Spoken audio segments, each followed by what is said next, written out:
Hello বন্ধুরা, শ্রেণিকা শ্রেণীজার নতুন আরেকটি ভিডিওতে জানাই তোমাদের সকলকে স্বাগত। আর এই দেখো ছোট্ট ছোট্ট রাধারানী সাজিয়ে চলে এসেছি আমাদের বাড়ির পাশে। মানে 7-8 দিন ধরে না কৃষ্ণ নামের মানে কৃষ্ণ ঠাকুরের অনুষ্ঠান হয়েছে, তো একটা বৈষ্ণব বাড়ির পাশেই। আর সেখানে দেখো আজকে প্রসাদ নেওয়ার সময় আর আসতে পারি না, প্রসাদ সবাই খেয়ে চলে যায়, শেষে আমাদের আসতে হয়। আর কি করব, ওদের দুজনেকে খাওয়াতে ঘুম পাড়াতেই আমার সময় চলে যায়। তো খাওয়াতে কিন্তু আমার 2 ঘন্টা লাগে ওদেরকে। একটা বাচ্চা থাকলে 1 ঘন্টা, দুটো বাচ্চা তো স্বাভাবিক 2 ঘন্টা তো লাগবেই। তো যাই হোক, ওদের খাইয়ে ঘুম পাড়িয়ে তারপরে এই যে তুলে রেডি করে নিয়ে আসতে আমার কিন্তু 4টে 4:30 বেজে গেছে।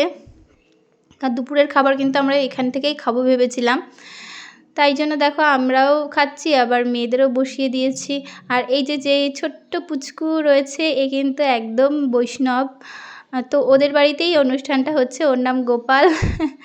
আর আমার মেয়েরা কিন্তু ওকে খাইয়ে দেওয়ার চেষ্টা করছে, কিন্তু ও কিছুতেই খেলো না। এই দেখো খাওয়ার প্রায় শেষ, আমাদের তো শেষ হয়ে গেছে, তো শ্রেণিকা শ্রেণীজার শেষ হয়নি। আর খাবারগুলো এত ভালো লাগে কি বলবো, মানে প্রসাদ জিনিসটাই যেন খেতে একটু আলাদা রকমের স্বাদ। ঘরে অনেক কিছু খাই, তবে প্রসাদ এইভাবে বসে খেতে যে কী আনন্দ আর কি বলবো। টেবিল চেয়ারও ছিল, তার থেকে নিচেই ভাবলাম বসি, কারণ এখানের মানে খাবার খাওয়ার আনন্দটাই আলাদা।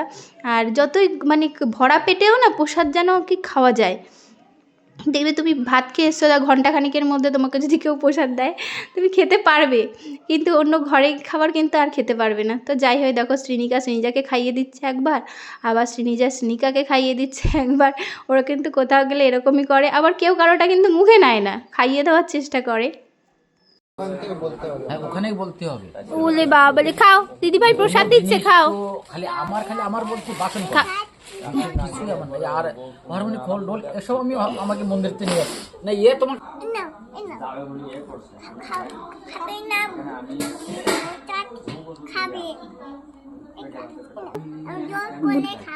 তুমি জোর করে খাওয়াবে। আর ওখানে প্রসাদ খাওয়ার পরেই চলে এসেছি আমরা মাঠে। সারাদিন না বেরোতে পারলেও যখন বেরোই তখনই কিন্তু মাঠে একটু ঘুরু না করতে পারলে শ্রেণিকা শ্রেণীজার ভালো লাগে না। তো মাঠে একটু ঘুরতেই হবে, আর মাঠে চলে এসেছে। আর সেখানে দেখো কুকুর তাড়াচ্ছে একবার দাদাকে ডাকছে। ওদের দাদাভাই না ঠিক ওই সাইডে একটা রাস্তা আছে, ওই রাস্তায় ওখানে দাঁড়িয়েছিল, তো তোমাদের আর দেখালাম না। আর এখানে এই দেখো শ্রেণীজা ডগি তাড়াচ্ছে।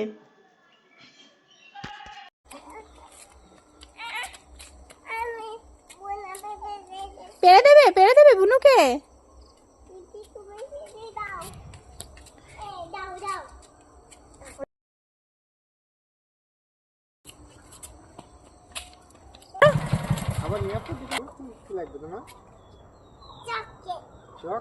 বাবা বাজার থেকে দেখো বাড়ি ঢুকতে পারিনি, মেয়েরা রাস্তা আটকে দিয়েছে।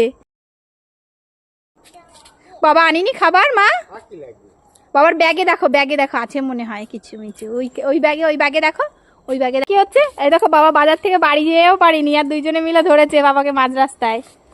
কি এনেছে বাবা, কি এনেছে? বাঁধাকপি এনেছে। আহারে, আর কিছু তোমার খাবার আনেনি?